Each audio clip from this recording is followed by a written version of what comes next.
दोस्तों और साथियों, अफ्रीका का एक व्यक्ति जिसका नाम महादेव था, जो देखने में सांवला था, भारत घूमने के लिए आया। वह दुबई जैसे बड़े शहर में घूमने निकल पड़ा। दोस्तों, वहां पहुंचकर वह एक कमरे की तलाश करने लगा, क्योंकि उसे यहां लगभग 15 से 20 दिन रुकना था। वह ऐसा कमरा ढूंढ रहा था जिसका किराया भी कम हो। तलाश करते करते महादेव दुबई के लक्ष्मीनगर इलाके में पहुंच गया। वह आसपास के लोगों से पूछने लगा, क्या यहां कहीं 1 महीने के लिए कमरा किराए पर मिल सकता है?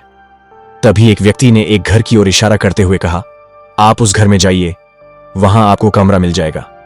महादेव उस घर की ओर बढ़ा। दरवाजे की घंटी बजाई। अंदर से लगभग 35 साल की बेहद खूबसूरत महिला बाहर आई।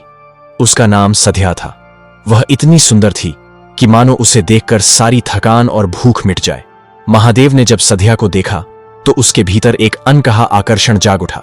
उसने सध्या से कहा, मुझे किसी ने बताया है कि यहां एक कमरा खाली है। 2 दिन बीत गए। महादेव अब उस घर में रह रहा था और सध्या ने अभी तक किराया नहीं लिया था। तीसरे दिन सध्या उसके कमरे की ओर गई। दरवाजा बंद था।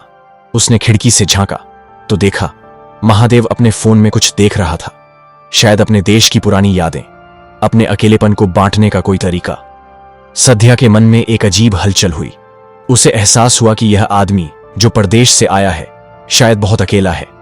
वह अपने कमरे में लौट आई, लेकिन मन शांत नहीं हुआ। उसके भीतर सवाल उठने लगे, क्या यह दया थी या किसी अनकहे आकर्षण की शुरुआत? संध्या ने गहरी सांस ली और कुछ देर बाद फिर से उसके कमरे की ओर बढ़ी। दरवाजे पर दस्तक दी और बोली, महादेव, क्या मैं अंदर आ सकती हूं? मुझे आपसे कुछ कहना है।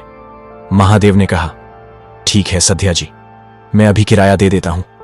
लेकिन सध्या मुस्कुराई और बोली, मुझे किराया नहीं चाहिए, मुझे आपसे बस एक बात करनी है। महादेव थोड़ा चौंका। कहिए। सध्या बोली, अभी कुछ देर पहले मैं आपके कमरे के पास से गुजरी थी। आप शायद बहुत परेशान थे।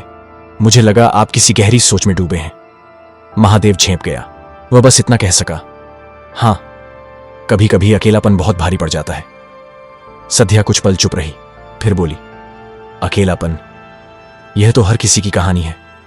शायद इसलिए जिंदगी में कुछ रिश्ते बिना वजह भी बन जाते हैं। उनकी बातें धीरे धीरे एक अनकहे अपनापन में बदलने लगीं। वो दोनों एक दूसरे के दर्द को समझने लगे और समय बीतते बीतते एक ऐसा रिश्ता बन गया जो शब्दों से नहीं, एहसासों से लिखा गया था। 1 महीने बाद महादेव ने कहा, अब मुझे लौटना होगा, मेरा वीजा खत्म हो रहा है। सध्या की आंखों में नमी थी। वो बोली, अगर तुम चले गए तो ये घर फिर घर नहीं रहेगा। दोस्तों, आज की कहानी एक अनोखे रिश्ते की है, जहां सीमाएं मिट गईं, रंगों का फर्क खत्म हो गया और बस इंसानियत और मोहब्बत का रंग रह गया। अफ्रीका का एक व्यक्ति था, महादेव। वो भारत घूमने आया था और दुबई जैसे बड़े शहर में रहने के लिए जगह तलाश रहा था। उसी दौरान उसकी मुलाकात हुई सध्या नाम की एक महिला से। सध्या बेहद खूबसूरत थी, लेकिन उसके भीतर गहरी तन्हाई थी। 2 दिन तक सब कुछ सामान्य रहा। फिर एक दिन सध्या ने महसूस किया कि महादेव एकाकी है, जैसे उसके जीवन में किसी अपनापन की कमी है। धीरे धीरे दोनों के बीच बातों का सिलसिला शुरू हुआ और फिर वो बातें एक रिश्ते में बदल गईं। एक दिन महादेव ने कहा, सध्या, तुम्हारा तो पति होगा। सध्या मुस्कुराई और बोली, नहीं, मैंने अपने पति से 1 साल पहले तलाक ले लिया। मेरे पास सब कुछ है, जमीन, जायदाद, पैसा। बस कमी है तो एक सच्चे साथी की, और वो शायद तुम हो।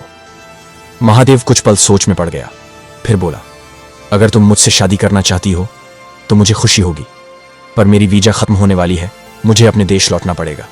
वादा करता हूं, लौटकर जरूर आऊंगा। सध्या ने उसकी आंखों में झांकते हुए कहा, मैं इंतजार करूंगी। महादेव अफ्रीका लौटा। अपने परिवार से सब बातें साझा की। परिवार ने उसकी बात मान ली और कहा, अगर वह तुम्हें खुश रखे तो हमें कोई आपत्ति नहीं। कुछ हफ्तों बाद महादेव दोबारा भारत आया। सध्या उसे देखकर खिल उठी। दोनों ने अपने अपने रीति रिवाजों से शादी कर ली। शादी के बाद महादेव सध्या को अफ्रीका ले गया। वहां के लोग सध्या को देखकर दंग रह गए। इतनी सुंदर, इतनी सादगी भरी बहू। महादेव के परिवार की खुशी का ठिकाना नहीं रहा।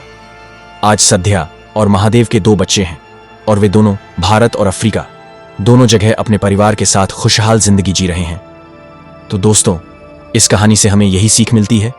तो जाते जाते मेरा चैनल को लाइक करके सब्सक्राइब कर देना। फिर अगले वीडियो में फिर मिलते हैं।